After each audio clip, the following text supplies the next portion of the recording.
Hi, I'm Adam Sessler, and it's my great pleasure to introduce you to a series of videos on a game that is near and dear to my heart, Evolve.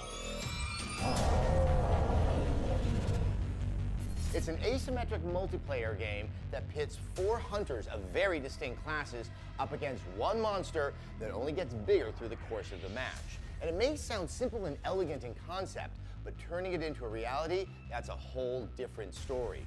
It's a game that needs to be balanced, but the fundamentals of the game are imbalanced. I had the opportunity to sit down with the people at Turtle Rock Studios to get a better sense of what it means to build something like Evolve, something that you'll all get to experience with the Big Alpha.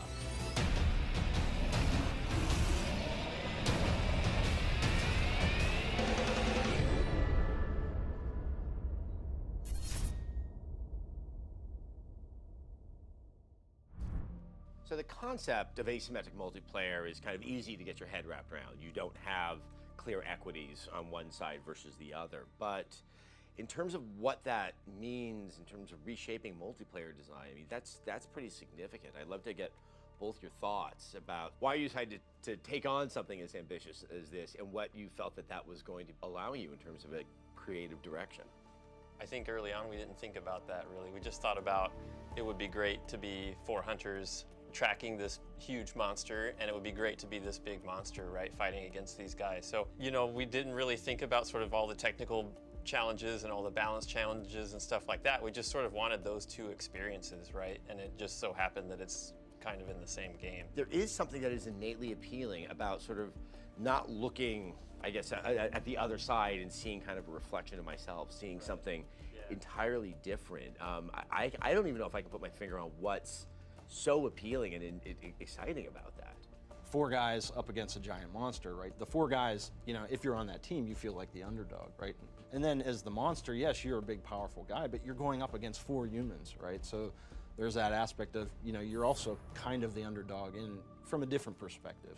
Nobody knows, and you can never map out all the ways in which these 2 things are going to be different, right? When it's very symmetrical and we know that we've got a medic on our team and they've got a medic on their team, we know how that can play out, right? But the fact that the monster is nothing like the hunters, you never know sort of moment to moment how those differences are going to work themselves out sort of as a problem. Yes, success doesn't seem to beget more success.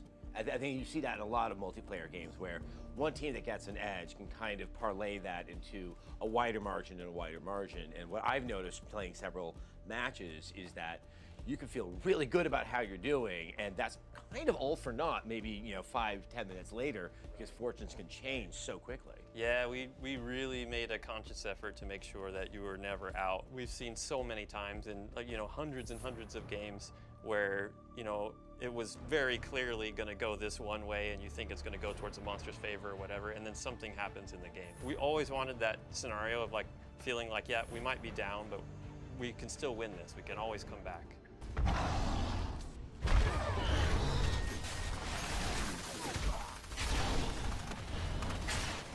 Playing around with the idea of asymmetry, you know, yes, as we've established, you know, you don't have that sense of equity on both sides of the competitive equation.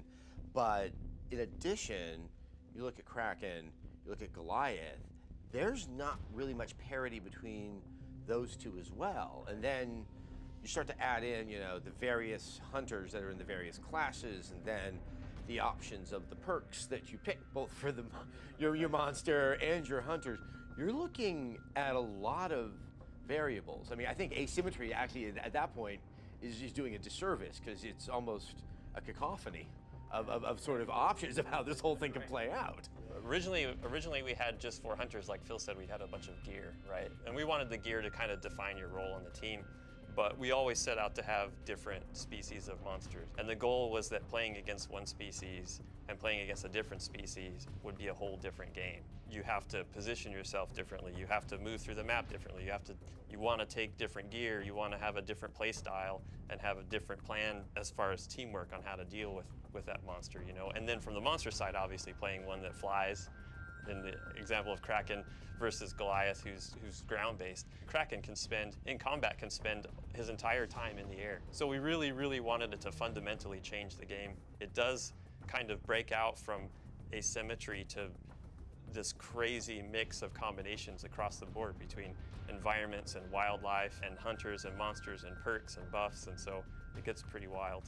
I can't imagine you just woke up one morning and said, hey, let's take on a lot. But as you talk about all the things that you've added to the game in this process, obviously it was fully within your ability to kind of pare this down to something far more simple, but you went in this exactly opposite direction. It's this weird, big journey that we've gone on over the past 4 years where it really kind of took on a life of its own. And we always kept steering it, make sure to keep steering it towards the ultimate goal and make sure it didn't go too far to the left or too far to the right. But it was this huge collaborative team process. The idea that we could have a game that hopefully 3 years from now, right, when you've bought some game and it let you down, it didn't live up to your expectations, you can always be like, you know what, I'm gonna play Evolve because goddamn, that game's still fun.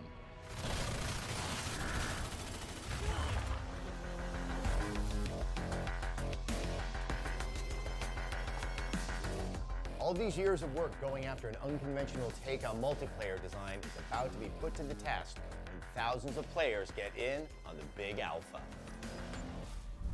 Okay, so there's a big alpha, and obviously it's a wonderful thing for those who are participating because they get to play a pretty sizable chunk of the game. When you go into something like this, what are you looking for? What are you hoping to learn about it?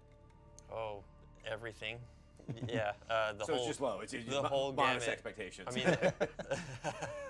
mean, we have 90 people at Turtle Rock Studios right now, and we've got 2K helping out. But really, that's kind of quite a small player pool, and we know that there's a lot more ways to play the game. It's going to be interesting because we have Kraken and Goliath in this one. So, what's the win-loss ratio? Is it going to be comparable between Goliath and Kraken? We just know that no matter how many games we play, there will probably be more games played in the first day of this big alpha than have been played ever in the history of Evolve. And then there's also just player feedback. What things did they like? What things did they not like? It's interesting to see, actually essential to see that when you get 100,000 people playing it, do the telemetry numbers stay consistent with what we're seeing?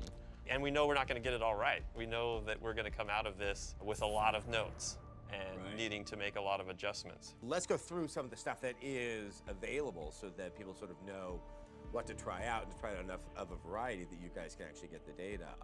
As you said, both Goliath and Kraken are available. Is that just something where the player can just jump in and say, okay, I'm going to play Goliath or I'm going to play Kraken? How are they going to be able to select or going to have the opportunity to play the monster? What we're going to be doing is really simulating as well as we can right now the release of the game. So, we always knew that Kraken flying around is a little bit more challenging than running around on the ground. We felt like we didn't want people to try to learn Kraken and learn how to be a monster at the same time. Goliath is the one who's more straightforward. He does all the monstery things you'd expect, but he's a lot of brute force, and that fits really well with your first experience, your first go as a monster player. So you'll have to play Goliath first, and you'll have to successfully use the different abilities. It's like your mom saying, like, you have to, I know maybe you don't like peas, you got to try it first. Try everything on your plate at least before you move on to the next character. I will say, Goliath, far tastier than peas. I can say that with a fair amount of confidence. I like peas.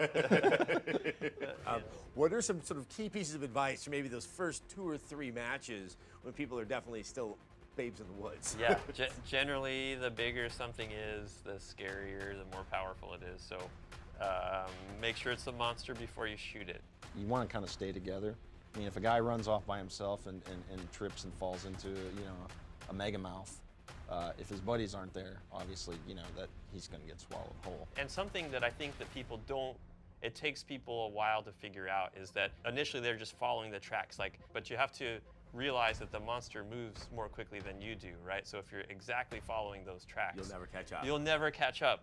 And so what you have to start doing is kind of anticipating and shortcutting and figuring out he's going this direction, so I'm going to go this direction, and we're going to try to head him off at the pass. How does it feel to kind of do a preview introduction of this baby that you've been working on for so long? I mean, obviously there's some wonderful information to get, but You know, it must be sort of a complex moment for you guys. Yeah.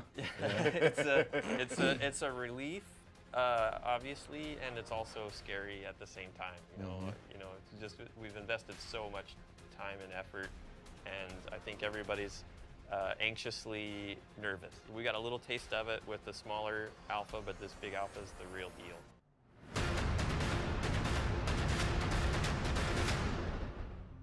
Our first version of Goliath was actually called Scorpion, and it was more like a giant crab. And so we had like you had these big claws on the side of the screen, and Looked kind of dopey. and they looked pretty bad. When you started, did you foresee what it is now? The game has changed so much. The overall idea is what we all thought it would be, but the details were not.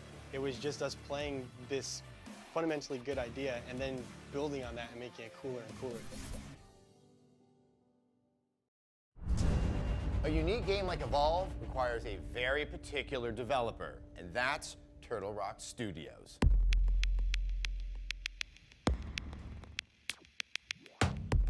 Their iterative process of development to figure out exactly what the alchemy is to have a fun, asymmetric experience starts off with an air of mystery, and only through trying and playing their own games do they figure out how they really evolve.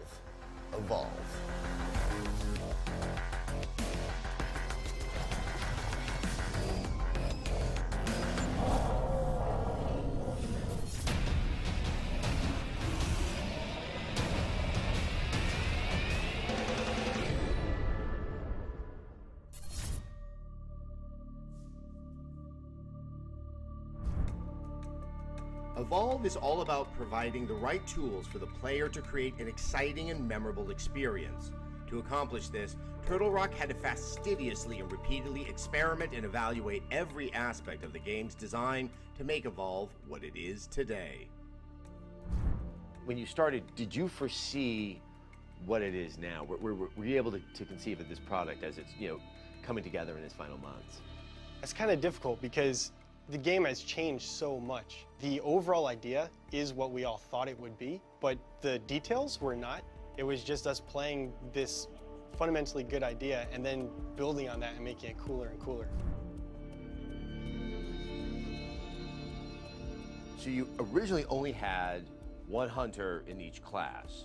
Obviously, time goes on, and you're going to have multiple versions of hunters within each class. It's really cool to have that level of variety, but that does start to present, balancing issues.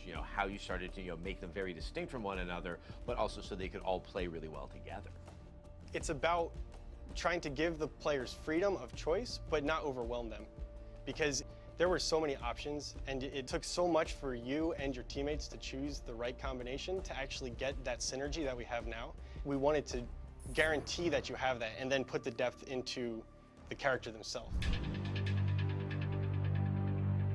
While Evolve, with its variety of monsters and hunters, may seem like the clearest combination, arriving at this result was a long process. Monsters started out quite differently in form and perspective, and the hunters were a paper doll-like construct of various equipment.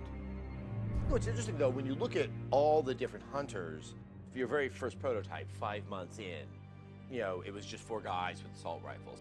So at what point did you see the need to have more and more distinct roles that each player would have in the course of a match? Once we've had maybe 12 or 14 or somewhere around there pieces of gear where you spent a long time trying to figure out what the combination should be and realizing that there were bad combinations.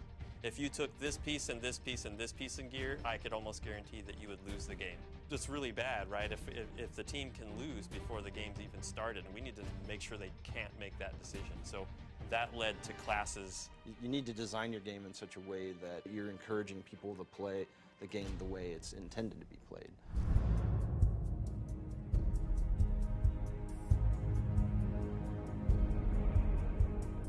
Obviously, the monsters as they are now is probably far removed from how they started and where they were at inception, especially Kraken, which was not a flying creature for quite a few years. So Kraken used to be able to just glide. and you could glide really far, but you had to find really tall stuff to jump off of. And you know, what we discovered over time is that having inherent advantages like fighting in a cave for Goliath was fun and interesting. Having your navigation taken away from you because there's no tall objects nearby, that just wasn't fun. So that's when we gave him the inherent ability to get off the ground through his own power. And then Goliath, I think you can see, you know, obviously the precedence of, you know, King Kong and other, you know, it's a little bit more familiar, but what was kind of the journey of taking kind of that core and then making him into something unique and distinct as he is in the game? Goliath was a long time coming. Yeah, we I think we did like 6 versions of him or something, and I think 4 of them were playable in the game. So he was the guinea pig. Yeah, he was the first one. You know, there's a reason that King Kong is a favorite, where you can see expressions in his face and you can see that he has feelings. And interestingly, Goliath needed to be our poster child for the game. It needed to be the one that everybody related to, that when they see a picture of this monster, they know that means evolve.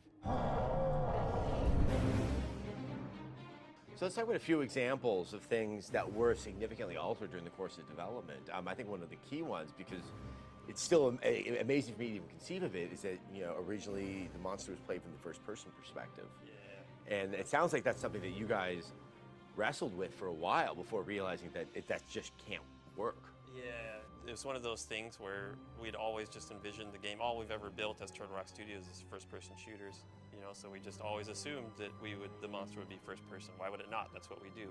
And so, yeah, the monster had claws as first-person, and you'd see like their first version of Goliath was actually called Scorpion, and it was more like a giant crab. And so we had like you had these big claws on the side of the screen, and Looked kind of dopey. And they looked pretty bad. There's a lot of problems with that. One, it felt like you were a guy in a suit. You didn't feel like you were a monster. You know, it felt like you had these monster gloves on. We could have sold those or something later, right? Like monster gloves for Halloween.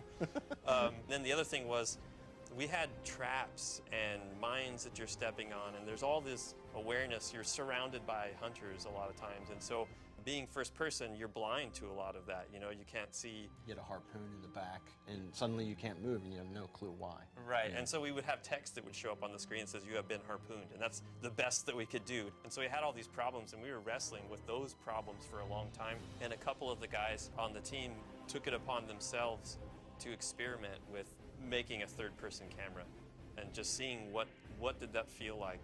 And that wound up being, you know, was controversial across the whole studio, right? Some people were very adamant first-person shooter players and felt like third-person shooters are a completely different genre.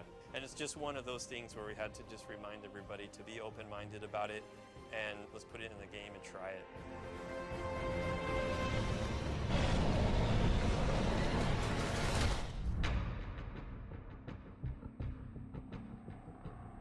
You guys are starting to see just, you know, all those small incremental steps that you see has significant impact inside of the game.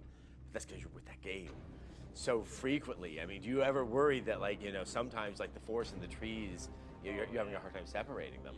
Yeah, we want to get the game in people's hands as soon as possible, right? Because that's where a lot of our lessons are learned. One thing that's really important to us and really valuable to us that I don't know if the community knows, you know, is that when the game comes out, it's not like we're done and we're wash our hands of it and Evolve is out there and whatever launches is the way that Evolve's going to be forever, right? The game is deep enough and there's enough strategy that they are going to figure out things that we've never done inside of the studio, combinations and strategies and that sort of thing. So for us, it's just more of the same, you know, it's just now we've got more eyes on it. We're going to get more information, more data, more feedback. And so we're going to just continue rolling and, you know, continue making adjustments.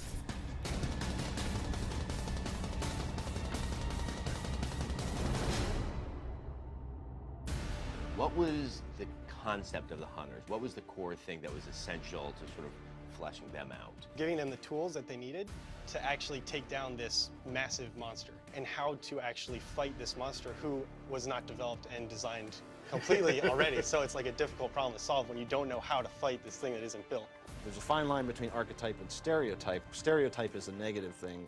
Archetype is sort of a celebration. We like having characters that you can kind of fall in love with and get to know. Let's catch that beast! There's an undeniable pleasure in the fantasy of tracking down and taking out a monster. And playing a hunter in Evolve is all about realizing that dream. Now, not satisfied with merely letting 4 people unload their clips into something much bigger than them, Twiddle Rock Studios has designed 4 very distinct classes for Evolve, all of which play wildly different than one another, but need to be played in cooperative unity. Even within those classes, there are very distinct loadouts, all going to show you there's more than one way to bring down a Goliath.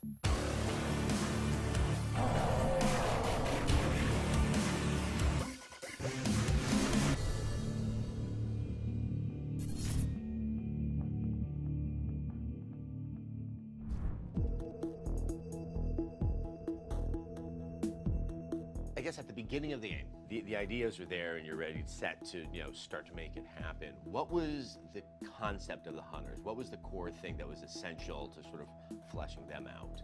The main thing was giving them the tools that they needed to actually take down this massive monster and to make it deep enough to get people to play, like keep them interested for an extended period of time.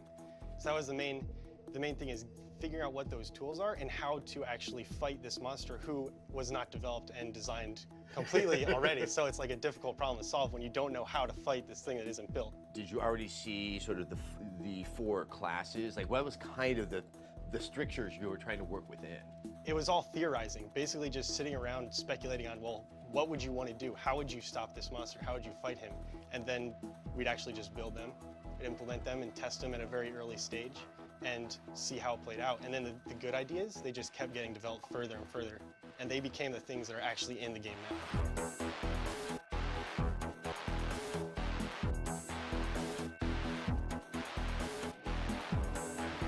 They may not be the most novel of the aspects, but the hunters, just based on proportions, people will be spending a lot of time playing as them. What was kind of the key elements to make the hunter experience memorable and special?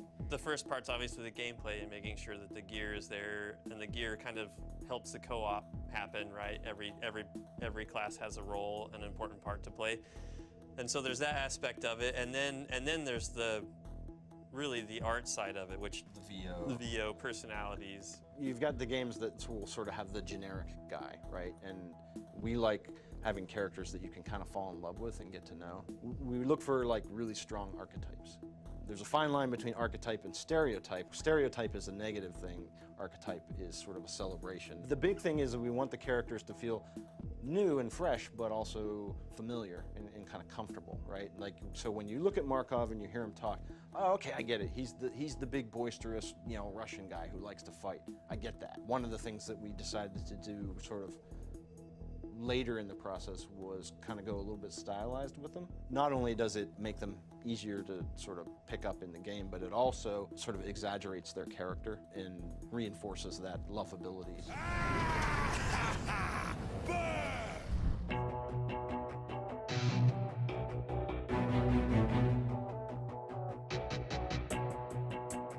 In terms of developing out the various hunters, as time went on, how much of it was just kind of a moment of inspiration and then trying to make that work with inside the gameplay? And how much was, as you were developing what the monsters were like, that it kind of necessitated that other qualities be demonstrated in the hunters? I mean, there's such an interesting back and forth between those 2 elements of the game. It's a merger of both constantly, because you create a character and then you play him for a while and you see how the monster interacts with him and how your teammates interact with him, and he just changes and adapts that way. And then, like with Bucket, you just see what their personalities are like, and then you push that further and try to make it cooler and just goofier and funnier. I've got a rocket launcher. Might as well use it. It is kind of interesting that with the characterizations and the aesthetics of the characters, that sort of the more material aspect of them, which is what the gear is for each one, there seems to be quite a bit of harmony. Markov's gun seems like the gun that Markov should have. So what we did was we took all that big pile of gear and we said, okay, what goes really well, with the lightning gun? We felt like arc mines went really well with that. And we started piecing gear together, and that wound up sort of being themes. Lazarus having a silent sniper rifle, with the ability to cloak and the ability to bring people back from the dead leads to a very stealthy character, right? I kind of arranged all the gear in theme, so all I knew was that Markov's gear was electricity based. I had no idea what the character might look like or anything. I just know that it's electricity based, right? And then my job's kind of done and I hand that off. Okay, well, I get it. This character is he's lightning themed, he's electrical themed, you know, and then you start thinking about, you know, where can I take that? Yeah. Okay, Bucket can take its head off and send it off into the world to go exploring. We had a lot of fun with Bucket, I will admit. For out of all the characters, I'd say Bucket probably has more than his fair share of personality.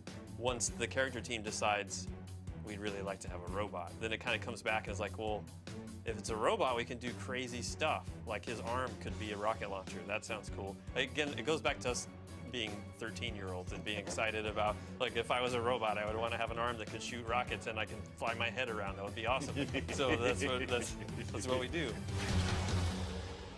Apparently, I'm pretty good at this.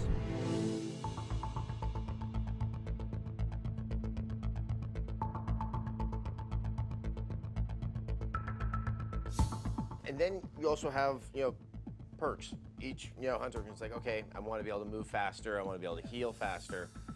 That's a lot of variables to take into account. I mean, when was the decision that you wanted to give just one more option to the player to kind of really distinguish their character? I mean, I definitely have seen advantages from it, but boy, did you add a lot of work on your end. We see teams collaborate sometimes and say, okay, let's all take damage, the extra damage perk. And so they know that they're sort of sacrificing like armor or movement speed or some other thing, but they all know that they're going to focus on doing damage that round, you know? So you'll see individuals make decisions about what my favorite perk is, but you also see teams coordinating and coming up with sort of these high-level strategies, which is really fun. It just adds to replayability. Can I play 100 rounds and still feel like there's more stuff for me to try? Ideas come from all over the place. Everybody's playtesting a game, and then you find out really cool ways to push it even further, which is awesome. Obviously, a lot of attention has to be considered to like how a map works and how it sort of maintains the fun. But when you have varying traversal methods, be it monster or the jetpacks, I mean, how did you have to rethink approaching level design? We didn't know what would work and what would be fun, so we really were starting at zero. You know, we really wanted the world to have that feeling of kind of isolation. So immediately you have that feeling of like, there's no way off this planet. At its simplest, Evolve is a hardcore game of hide and go seek. And for anyone who's ever played that game in the real world, where you play it makes all the difference in how fun it is. The levels in Evolve have to account for hiding, tracking, and fighting your prey, as well as dealing with the various ways that creature or hunter can traverse the environment. And all of it has to be wrapped up in an alien world that proves to be as dangerous as anything else in the game.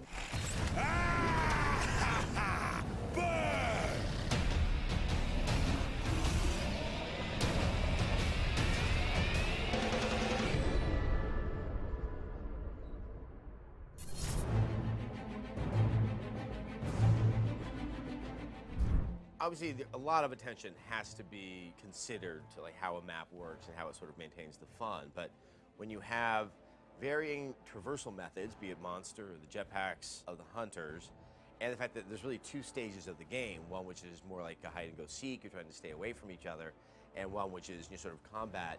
I mean, how did you have to rethink approaching level design? We didn't know what would work and what would be fun, so we really were starting at zero. We have a number of level designers, and we really didn't want to sort of set any guidelines for like how big should the map be or how wide or what the flow should be. We just really wanted to not put rules on anybody and just let everybody kind of explore.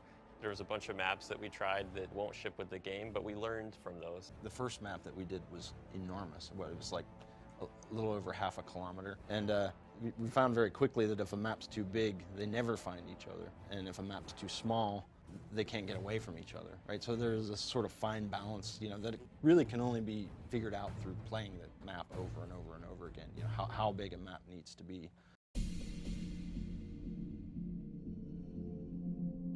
And then obviously the aesthetics of it have to then work within this sort of fantastic world. Say, you know, a more traditional shooter, you know, you're using kind of real world locations, but here you had to kind of make it work in a far more wild place. Just speaking of, you know, the art side, you know, because it's an alien planet, right? You don't really expect it to look just like Earth. You know, so initially we made all of our trees really weird, you know, that looked pretty much nothing like you'd ever see on Earth. And the odd thing that we found was that it made you uncomfortable to be there. Like, you know, we would have people say, is that gonna attack me? They weren't sure what the rules were. And so, you know, then that's where we started pushing it back towards a more Earth-like environment, right? Because that's comfortable, right? People immediately understand that, hey, I'm in a forest, and there are a certain set of rules that, you know, you apply to a forest. It's not really like any forest on Earth, but it's close, so I get it.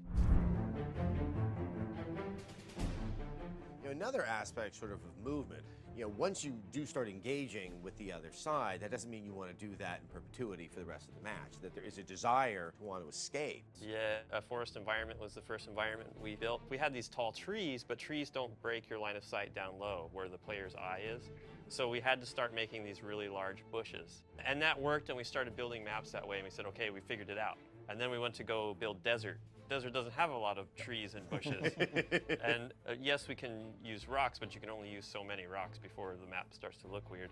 So the other thing was altitude changes. You know, we can have some small maps as long as there are different levels. You know, I can be 10 feet from the monster, but he could be on a ledge that's 20 feet above me, and I don't notice him. And the terrain, there's never a flat spot in the terrain. And that just caused all kinds of problems. You know, anything from animations from a four-legged animal on uneven terrain.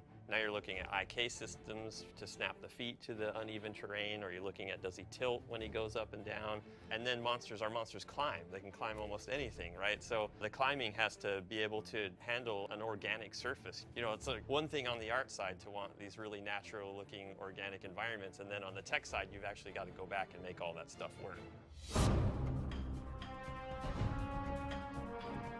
In terms of locations, you know, you have sort of desert locations, you have swampy locations, you know, you have some that actually have two different weather patterns that are going on simultaneously.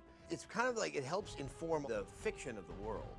Did you guys talk a bit about the whys of the location and how it fit into the overall, I guess, narrative? You know, we really wanted the world to have that feeling of kind of isolation.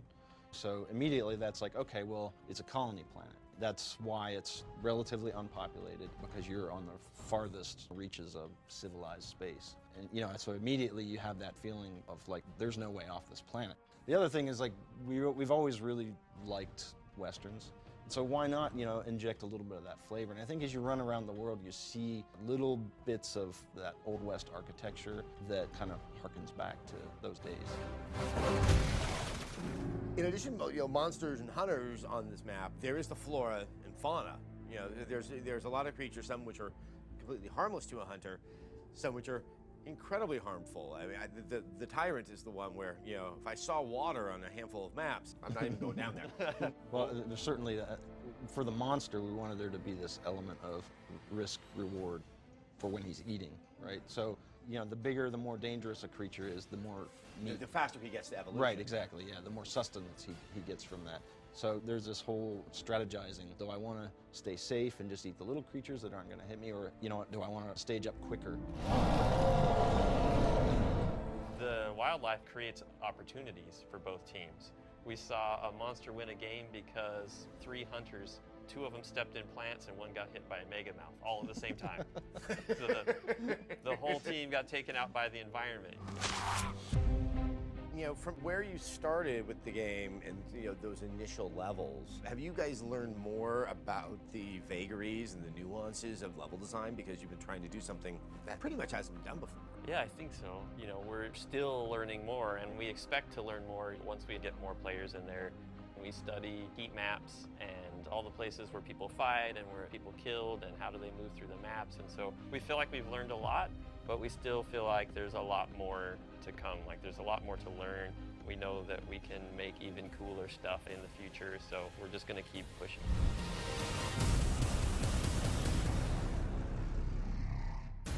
The signature element of Evolve is the monster. What did you know, though, going in, what you had to do, A, to have an exciting monster, and one that would be competitive inside of the game environment?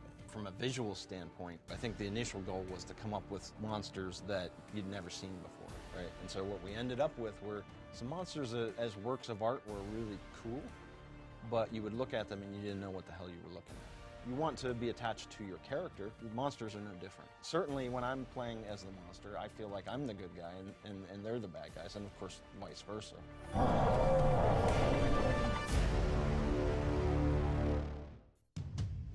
Monsters are cool, that's just a fact.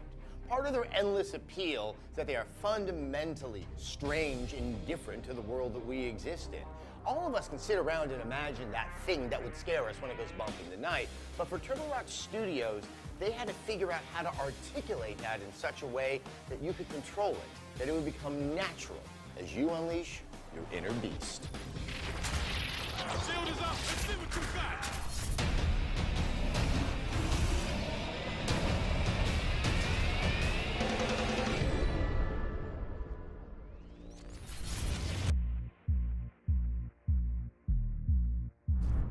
So, really, an essential component, and one of the signature element of Evolve is the monster. Monsters are fantastical creatures. So really, there's almost like a sky's the limit on what you can do with them. What did you know, though, going in, what you had to do, A, to have an exciting monster, and one that would be competitive inside of the game environment? I mean, from a visual standpoint, you know, we just kind of dove into it, not really sure what we wanted to do. I think the initial goal was to come up with monsters that, you know, something that you'd never seen before, right? And so what we ended up with were some monsters that, as works of art, were really cool, but you would look at them and you didn't know what the hell you were looking at, right? They were just kind of so strange that they weren't really scary, one, and two, as a monster player, you couldn't connect with them. The thing that we find is, you know, you want to be attached to your character, right? Hunters. Monsters are no different, right? I mean, if I'm going to play the monster, I want to have some kind of connection to that creature, right? We gave Goliath lips, right, so that the enemies could pull them back, you know, and have them snarl, and you know, and eyelids that could, you know, allow them to blink. Suddenly, they were characters instead of these sort of abstract pieces of art. Scatter now!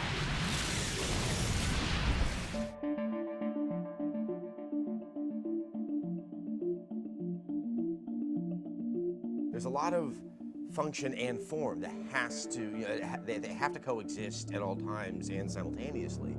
That, you know, it has to look a certain way, but that's also going to allow it to control a certain way, because unlike, say, maybe an AI-controlled creature that can have sort of a limited range of behavior, this has to be fully player-controlled and be enjoyable. So there has to be sort of a good range of what you can do with it. Mm-hmm. And a challenge there is, you know, in most games with a boss battle, the boss has these routines that he runs, and they go through these cycles that are, you figure out the rhythms, right, and then you can beat him. But as soon as that is player controlled, now there's no rhythms, so now we put tells. A good example would be Goliath's rock throw, where he physically goes to pick up the rock and puts it over his head. And even though that's player controlled and the player has complete control of when he releases that rock, I've already seen that he's going to throw a rock as a player, so I'm ready to dodge, right? You create these windows, and you got to ride that razor's edge, and that's where kind of the fun gameplay comes out between the two teams.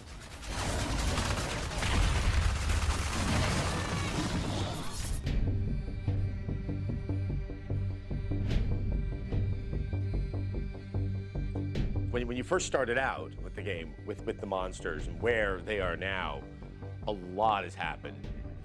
The evolution of Goliath and Kraken. If you could sort of detail like what you thought you were going to be doing at the beginning, and then we can talk about sort of where it is now. Each monster always sort of filled a specific role.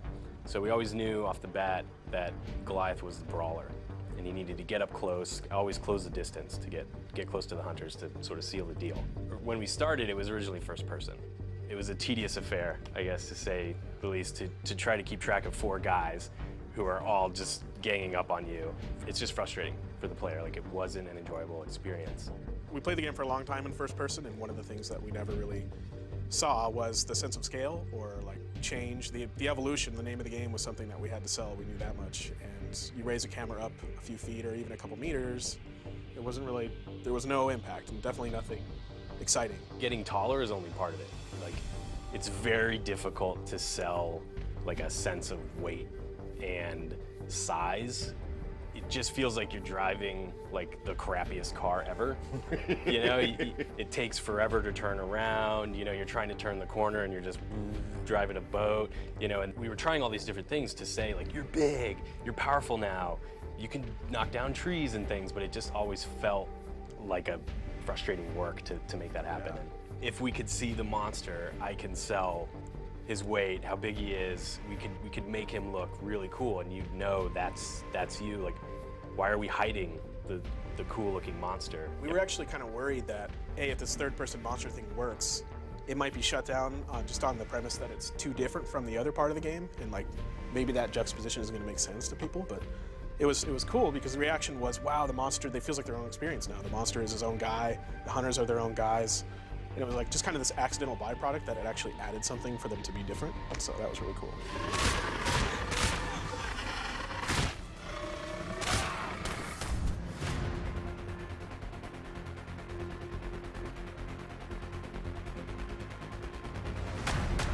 You know, we say monster, and I think we're conditioned to go bad guy or thing, which I should be very comfortable to loathe.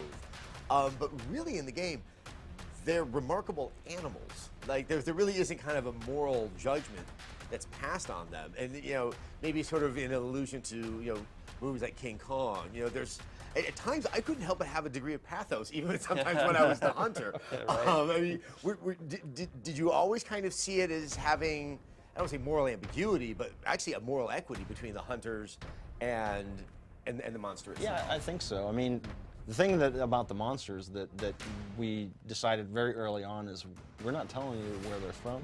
We're not telling you what their motivations are, right? That's all left to your imagination. Certainly when I'm playing as the monster, I feel like I'm the good guy and they're the bad guys, and of course vice versa, right? I mean, that is one of the most sort of fun aspects, is it is indulging, I think, many sort of childhood fantasies so many of us have always had. I mean, I assume that must have been ridiculous fun in the beginning to just kind of think of the monster, then think of the monster's sort of rule set, and just come up with like all of that logic. I mean, very few people get to have, you know, that indulgence. Yeah, that was such a huge opportunity for us. Being able to get it signed and actually build the game that we wanted to make, you know, and it was really us sitting there fantasizing about, you know, all the different things that, oh, and you could have a harpoon gun that you could shoot and it would stop the monster, but then he could break it, and so going through all of that stuff and actually seeing it, you know, become reality is amazing.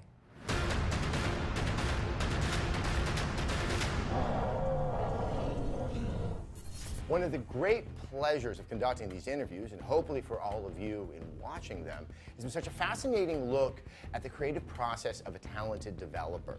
The experimentation, the risks, all in pursuit of something that wants to be fundamentally fun. From what I can see, that's been accomplished. But there's one more step in this creative evolution, and that's all of us playing the game.